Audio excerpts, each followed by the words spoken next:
Y ahora en el segmento Cuentas Claras hablaremos sobre cómo las recientes reformas a la norma financiera del Banco Central afectan la economía del país y además el clima político. Para entender lo que está pasando nos acompañan Erwin Krieger, expresidente del COSEB y exdirectivo del Banco Central, y Pedro Belli, economista y exfuncionario del Banco Mundial, entre otros títulos. Muchas gracias por acompañarnos. Mucho gusto. Primero que nada, quiero entender por qué es este cambio después de 25 años de tener una política en la cual el deslizamiento es predecible. Se mantenía el deslizamiento anual de 5%, ¿verdad? Fue cambiando en el tiempo. ¿Por qué en aquel entonces, Erwin, que usted era parte del gobierno y participó en ese proceso, por qué se instauró esa manera de operar? Cuando nosotros hicimos el plan de estabilización con asesoramiento del Fondo Monetario en 1991, el 3 de marzo, dejamos el tipo de cambio fijo.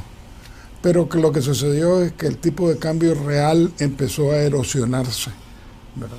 Y entonces, después de año y medio, 2 años, vimos que estábamos perdiendo competitividad en los mercados internacionales. Entonces, además del Fondo Monetario, inventamos un grupo de expertos, de gente muy distinguida, y ellos nos recomendaron que entráramos en el CIP, en este plan que le llaman crawling peg en inglés, que es el deslizamiento con mini devaluaciones o deslizamiento reptante, ¿no? La idea era de preanunciar por todo el año cuál iba a ser la devaluación anual. Y el Banco Central diariamente hacía una mini devaluación. Entonces las expectativas inflacionarias desaparecían. Las expectativas devaluatorias también desaparecían. Entonces se dio una gran estabilidad y facilitó a todo el proceso de construcción del sistema financiero nacional. Pedro, este cambio publicado el lunes supone que ahora la devaluación se anunciará, la tasa una vez al mes, 15 días antes. Estamos cambiando algo predecible por algo impredecible. ¿Existe un escenario en el cual eso es deseable del todo? Bueno, en primer lugar yo quiero decir de que no está claro que así va a ser, no está claro de que si van a estar devaluando al mismo 5% y sencillamente lo van a anunciar 2 semanas antes. Pero suponiendo de que sea un cambio y que estén acelerando la inflación, la devaluación, a mí me parece que en ese caso es una política que va a ser contraproducente, porque los problemas que tenemos ahorita con la balanza de pagos, si es que hay alguno, es de que las importaciones se han más o menos mantenido, tal vez se han caído un poco, las exportaciones también, pero la parte de capital se está cayendo. Por ejemplo, tenemos la inversión directa extranjera, que es aproximadamente un 7-8% del Producto Interno Bruto. Eso yo creo que se va a caer. Es decir, aquí no te van a estar invirtiendo nada de afuera. Entonces eso pone una presión en la balanza de pagos. Yo creo que ellos están tratando de componer eso a través de políticas económicas. Pero el problema en realidad es un problema político, no es un problema económico, porque la gente no está viniendo aquí sencillamente por lo que ha sucedido. Si vos ves aquí las barbaridades que le han hecho, comenzando desde Milton Arcia, hace como 3 o 4 años, a los inversionistas extranjeros, ahora que les invadieron las tierras, ya están devolviendo, pero todavía las invadieron.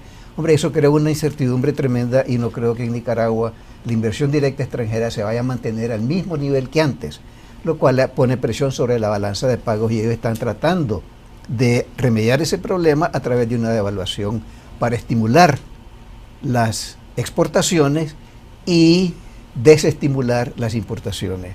Pero ellos mismos tienen que estar conscientes de los efectos negativos de una política como esta. ¿Cómo encaja en el discurso del gobierno, Erwin, este tipo de medidas? Mira, yo lo que veo es lo siguiente, y refuerzo lo que dice Pedro, que ¿cuál es el problema? ¿No? El problema es eminentemente político.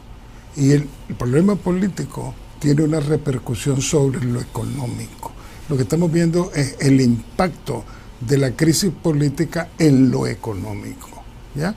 Entonces, por muchas medidas de política económica que se tomen, mientras no se trate el problema político, tal vez algunas de estas medidas lo profundizan, ¿ya? Porque al estar modificando cada mes, si es que así lo van a hacer, el ritmo de evaluación o incluso el costo de transacción por la venta de divisas, lo que están haciendo es introduciendo elementos de incertidumbre, en vez del sistema estable de predecir que no iba a haber devaluación y que había estabilidad. Entonces, al incrementar esa incertidumbre, lo que pasa es que introduce mayor inestabilidad en el sistema financiero. Pero eso no es un precio demasiado alto que pagar simplemente para no reconocer que este es un problema político. Claro que es un precio muy alto, que definitivamente, pero aparentemente eso es lo que quieren hacer.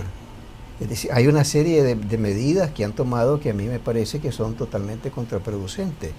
Y no entiendo yo la lógica del Banco Central en hacer muchas de estas medidas.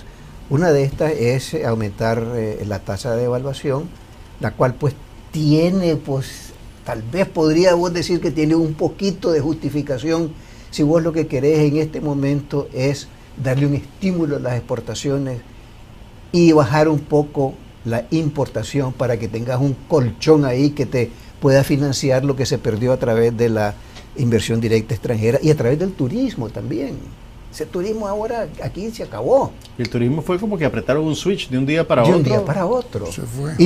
Y eso, restaurar el turismo que teníamos nosotros, eso no va a ser fácil, eso va a llevar años. Entonces, al devaluar, bueno, tal vez, pero también hablando de otras cosas, por ejemplo, esta de lanzar bonos ahorita para sacar efectivo de los bancos y del público en general, eso es totalmente contraproducente. Claro. Hablando de los bancos, se calcula que se ha perdido unos 800 millones de dólares en depósitos.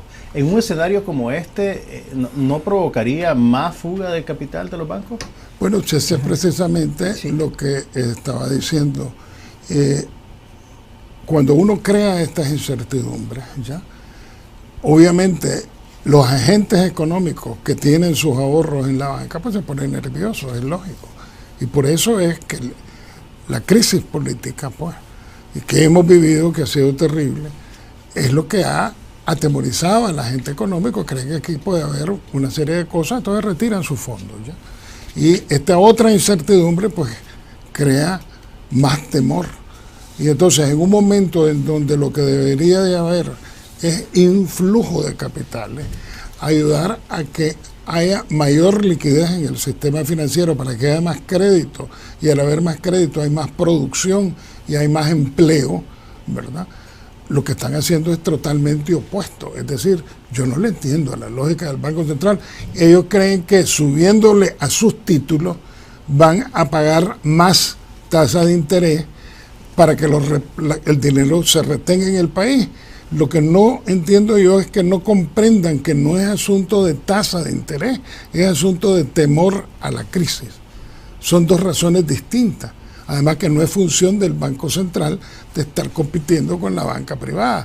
Y al retirarle liquidez a la banca privada, hay menos liquidez para darle crédito a las empresas, y eso ha afectado enormemente al sector privado. Pues. Estos títulos de inversión están ofreciendo, creo que es un 8%, que es básicamente el doble de lo que ofrecen los bancos por títulos de más de $10,000 por un año. ¿Qué sentido tiene que compitan? Que compite el banco? El Banco Central debería de abonar por la estabilidad de la banca privada del país, pero en este escenario está compitiendo directamente con los bancos por el dinero de los ahorrantes. Así es, y eso es lo que está haciendo, es en la medida de que el Banco Central tenga éxito en vender esos títulos, entonces le está quitando plata a los bancos. Los bancos, como bien sabes, captan depósitos para hacer préstamos. Aquí los depósitos se han ido. ¿Por qué? No porque la tasa de interés estaba baja, sino porque hay 400 y pico muertos. Si vos calculás los 800 millones entre los 400 de cada muerto, por cada muerto se van 2 millones de los depósitos, ¿no? Entonces, esa es la causa, ¿no? Es decir, es una causa política de vuelta, es una incertidumbre que tiene repercusiones hay desconfianza, la gente retira sus depósitos. Como retira sus depósitos, los bancos no tienen para dar prestado. Ahora, además, hay otro asunto que es interesante. En teoría financiera, dicen que cuando se emiten títulos valor, que es lo que está emitiendo el Banco Central, la tasa de interés está vinculada al riesgo. Entonces, cuando el título tiene mayor riesgo, se le da al inversionista mayor retorno.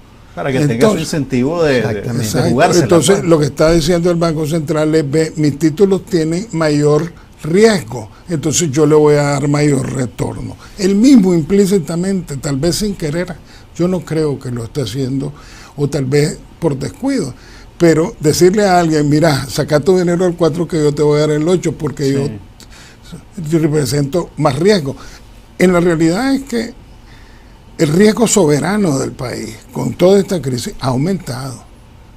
El riesgo soberano de Nicaragua ha aumentado, el riesgo país, pues, que le llaman, ha aumentado, y los títulos valores emitidos por el gobierno ha aumentado. Por eso es que han bajado los ratings de clasificación de Fitch, de Moody's, de todos los que analizan el mercado financiero de Nicaragua. Es decir, este es un momento donde tal vez lo que deberían de hacer es totalmente lo opuesto. Y sobre todo, la mejor medida económica es que el presidente de la República cumpla con su función presidencial, cese la represión y la persecución y provoque un diálogo y retorne la calma y la tranquilidad al país. Esa es la mejor medida de política que puede ayudar a la economía. Totalmente de acuerdo con Erwin. Pero hay también otra cosa, 8% es lo que ellos nominalmente dicen que van a pagar. Pero para eso tenés que encontrar a alguien que esté dispuesto a pagarte el 100% de ese bono. Y yo no creo de que vayan a vender muchos bonos con 8%. Yo creo que van a tener que dar descuento, lo cual hace que la tasa de interés suba. Ya, porque si te pagan 8% sobre 100, te recibís tu 8%, pero si te pagan 8% sobre los 50, que tendrían tal vez que, entonces ahí estás recibiendo el 16%. Entonces la tasa de interés de esos bonos es nominal. La tasa efectiva, vamos a ver de cuánto es. Y también me imagino que la desconfianza que puede sentir la gente por la estabilidad del sistema financiero nacional es extensiva al Banco Central. Claro. O sea, el Banco Central no necesariamente está en una posición de ventaja frente a los bancos comerciales. Así es. Ahora, si uno examina pues las reservas que mantiene el Banco Central y los bancos pues en general, a pesar de los retiros pues de los 874, están bien. El Banco Central por 70 años pues ha sido una institución muy respetada aquí en Nicaragua, y actualmente pues tiene un muy buen equipo profesional. Pues. Yo tengo la impresión de que la presión política ha hecho que el Banco Central tome ciertas medidas que francamente le están pasando al Banco Central una responsabilidad que no la tiene, que es estabilizar la crisis política. Y la única forma que se puede estabilizar es a través de un actuar de calmar esta situación.